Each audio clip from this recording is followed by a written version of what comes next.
Well, welcome back, Ballpark Frank. Doug Douglas back here with you. And Doug, a very special guest, and you kind of set this up, so I will let you introduce this incredibly beautiful young lady. See, I'm always self-serving, so once I saw it come across my desk, Miss Arkansas, and we're going to Arkansas, I thought I could get some travel tips for coming up on my spring break, or my kid's spring break, more like it.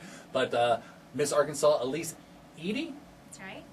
welcome to the program. Thank you. Good to be here. First of all, nice little southern accent there, but you are actually here for a different reason. You are here to be on with Terry Fader tonight and tomorrow night, correct? I am so excited to get to perform with him, and I'll be opening tonight and tomorrow. And I mean, what an incredible opportunity for a young ventriloquist like me to be mentored by someone like Terry Fader.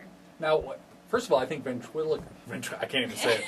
Ventriloquism is so cool. Maybe she should talk for you. That's right. Actually, can you right now? Ask the question I'm thinking about. But how do you practice that? I mean, is it so important that you don't move your lips, or is it more important that, you make people look at can we call him a dummy, or is that not politically correct anymore? I don't know. Oh, you can call it whatever you want. I think it's a combination of everything. For me, it's important that I don't move my lips, and it's important to get so much into it that people do look at your character. And so it's a big combination, and I've been doing it since I was 9 years old, so for several years now, and I enjoy it every single time. Can you throw your voice too? You know, I get really confused about that, and everybody asks me. Some people have said that I do, and I don't really know how. So if I do, it's a mystery to me. Now, we are videotaping this, so can you I realize for people on the radio right now, but they can go to wearelv.com and check out the video. Can you zoom in there, Mark? And can you just say something without moving your lips, like, where we should eat in Little Rock, Arkansas?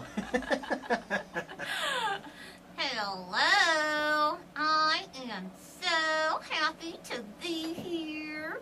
That's amazing. That is. Did they move? No, not at all. No, not at all. Okay, Hello, good. I am so happy. Now, see, it's probably hard to enunciate when you do that, right? There's some letters that are really hard. Any letters that you normally move your lips with, like B's, P's, several others, you kind of have to blend letters together to make it work.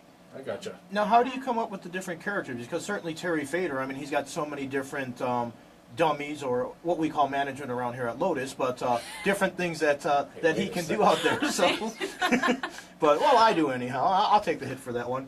But, I mean, how do you choose what kind of characters in that? And, like, what if now, Doug mentioned that you have a little bit of a southern accent there. Do you do characters that maybe don't have a southern accent, and you kind of have to change up your voice and do something different with it? It depends on the song that I'm doing. And I know that for the show I'm going to be using 4 different characters. And so they all have a little bit of a different voice and personality. But one thing I'm so impressed with Terry is his character development, and how he has so many different characters, so many different voices. I mean, it's really impressive. And I hope that I get to ask him how he does it, and learn a little bit from him while I'm here. He really is amazing, and a great show, too. That's over, let's see, he moves around, but that's still at the Mirage. Yeah, the Mirage. And that, I think we did the red carpet for his, see, this is what happens when We do so many red carpets. Frazzled. But was it his 1-year anniversary, I think? Second year's come up. But the second year, and it was the 1-year anniversary, and he had a bunch of ventriloquists there, and it was just amazing just to see all these people. And it really is a skill, but there's so much more to it, because you can not move your lips, but you also have to entertain.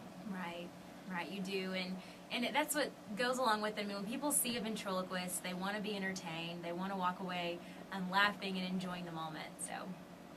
Now, how did you get into ventriloquism? Because we can't even say it. It's a long word.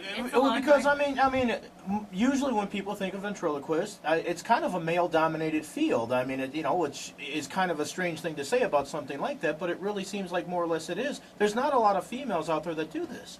It's true, and I feel like I'm kind of helping to change the stereotype with having opportunities like this, and opportunities like performing on David Letterman and Rachel Maddow Inside Edition. And so it's neat for people to see that you can be different, and it's okay to shine. It's not something you see a lot, but that's why I've made it this far. And so I'm hoping to keep ventriloquism on the forefront and encourage other young girls to get involved too.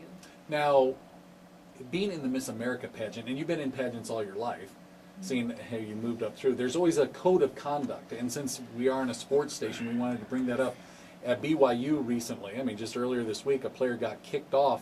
Brandon Davies, for violating the code of conduct. What kind of codes of conduct are there in pageants that I mean, let's just take the Miss America one. I'm sure you have escorts all over the place, but what kind of codes of conduct do you have to live up to?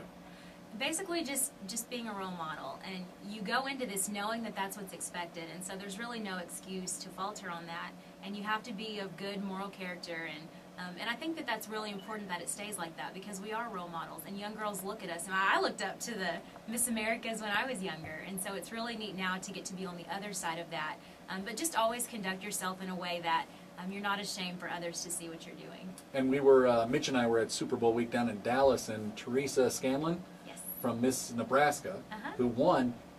I found it fascinating to talk with some of the people that were around her, because basically she has 24 hours somebody, watching her all the time. To me, that would just be freaking me out. It'd be like, give me some space. In a way, I know you wanted to win. You were the first runner-up. But in a way, is there a little bit of relief at all? Because you're just like, oh my gosh, look at this. Yeah, there's definitely relief. And I remember just feeling so calm and at ease when it was the final moments with the two of us on stage, because I knew that if I won Miss America, it would be great, but that if I didn't, I'd still be Miss Arkansas, and I love my job. And so it's neat that I've had opportunities like this come, and I didn't even win Miss America. There you go. See? Now, what are your duties as the first runner-up? Besides just sitting by in case something happens, and certainly nobody wants anything to happen, but what do you do as the first runner-up there? Obviously you're doing this thing for Terry Fader, and you're here at the radio station, and you're making appearances, but is it like half the duties? Is it still a full slate of a whole schedule that you have for all year long, or? No, it's really unusual actually that I've gotten so much media attention being first runner-up.